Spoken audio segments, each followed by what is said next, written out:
कभी ध्यान दिया है कि मौसम के बदलते ही हमारी एनर्जी, हमारी भूख, यहाँ तक कि हमारा मूड सब कुछ कैसे बदल जाता है? आज हम आयुर्वेद के प्राचीन ज्ञान से ये समझेंगे कि कैसे प्रकृति की इस लय के साथ तालमेल बिठाकर एक बेहतर जीवन जिया जा सकता है। तो आज हम क्या क्या समझने वाले हैं।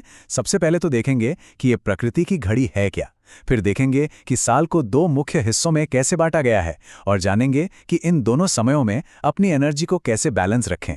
और आखिर में इन सब को मिलाकर मौसमी तालमेल की कला को समझेंगे। तो आखिर ये प्रकृति की घड़ी है क्या? चलिए इस कॉन्सेप्ट की जड़ में जाते हैं और समझते हैं कि ये हमारे लिए इतनी जरूरी क्यों है। कभी सोचा है इस बारे में कि सर्दियों में गर्मा गर्म सूप या स्ट्यू पीने का मन क्यों करता है और गर्मियों में वही चीजें भारी लगती हैं और बस हल्का फुल्का सलाद खाने का दिल चाहता है? ये सिर्फ पसंद नापसंद की बात नहीं है, बल्कि हमारा शरीर हमें प्रकृति से जुड़ने का इशारा दे रहा होता है। इस सवाल का जवाब हजारों साल पुराने एक आयुर्वेदिक सिद्धांत में छिपा है, जिसे कहते हैं ऋतुचर्या। ऋतु मतलब मौसम और चर्या मतलब कह सकते हैं एक डिसिप्लिन या एक रेजिमेंट। ये हमें सिखाता है कि मौसम के हिसाब से अपनी जीवन शैली को कैसे ढाला जाए। और हाँ, ये कोई न्यू एज फैड नहीं है। ये ज्ञान सीधा अष्टांग हृदयम जैसे प्राचीन ग्रंथों से आता है, जो आयुर्वेद के सबसे ऑथेंटिक सोर्सेज में से एक माना जाता है। तो आयुर्वेद साल को कैसे देखता है? ये हमारे जो 4 सीजन्स का पारंपरिक विचार है ना, उससे थोड़ा अलग है। देखिए, साल को 4 मौसमों में बांटने की जगह आयुर्वेद सूरज के रास्ते के हिसाब से इसे 2 मेन पीरियड्स में डिवाइड करता है, जिन्हें अयन कहते हैं। और ये पूरा डिवीजन एनर्जी के फ्लो पर बेस्ड है। ये आइडिया बहुत सिंपल है, पर बहुत गहरा भी। सोचिए, हमारे और सूरज के बीच एनर्जी का एक कांस्टेंट एक्सचेंज चल रहा है। जब सूरज की ताकत बढ़ती है तो हमारे शरीर की ताकत घटती है, और जब सूरज की शक्ति कम होती है तो हमारी अपनी फिजिकल स्ट्रेंथ बढ़ जाती है ना? इंटरेस्ट। जो आदान काल है, उस दौरान सूरज और हवा बहुत पावरफुल होते हैं। वे लिटरली पृथ्वी से और हम सब से नमी और एनर्जी खींच लेते हैं। यही वजह है कि ये समय थोड़ा थका देने वाला, ड्रेनिंग माना जाता है। और इसकी ठीक उलट है विसर्ग काल। ये वो समय है जब नेचर हमें एनर्जी लौटाती है।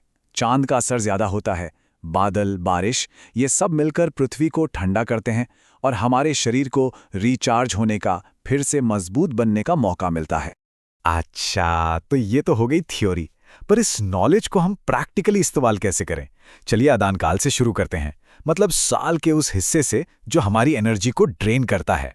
तो आदान काल में 3 ऋतुएं आती हैं। शिशिर मतलब लेट विंटर, फिर वसंत यानी स्प्रिंग, और आखिर में ग्रीष्म यानी समर।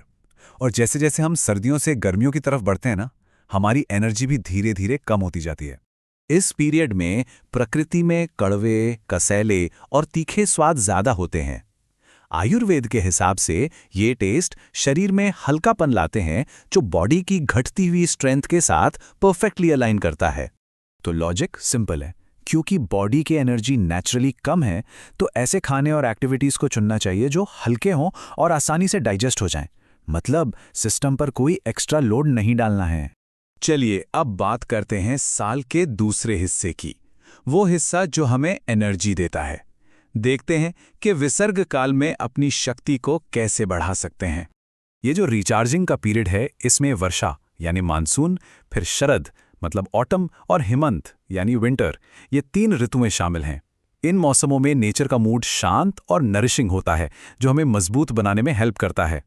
और यहाँ हम बिल्कुल ऑपोजिट इफेक्ट देखते हैं।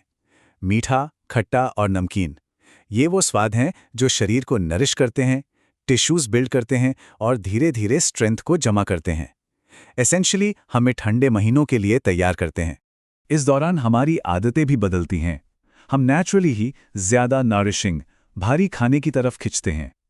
तेल मालिश, जिसे अभ्यंग कहते हैं, या गर्म पानी का इस्तेमाल, ये सब प्रैक्टिसेस शरीर को ग्राउंड करती हैं और एनर्जी बिल्ड करती हैं।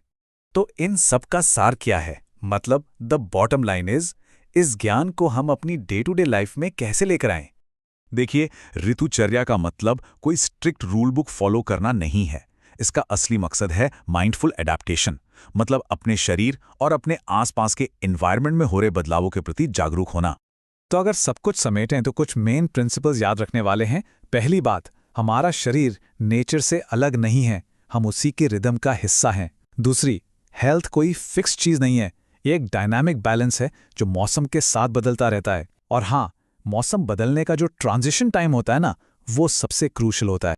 तो अब ये सवाल खुद से पूछने वाला है, इस मौसम में शरीर क्या संकेत दे रहा है? आज ऐसा कौन सा एक छोटा सा बदलाव किया जा सकता है जो हमें नेचर की इस रिदम के थोड़ा और करीब ले आए?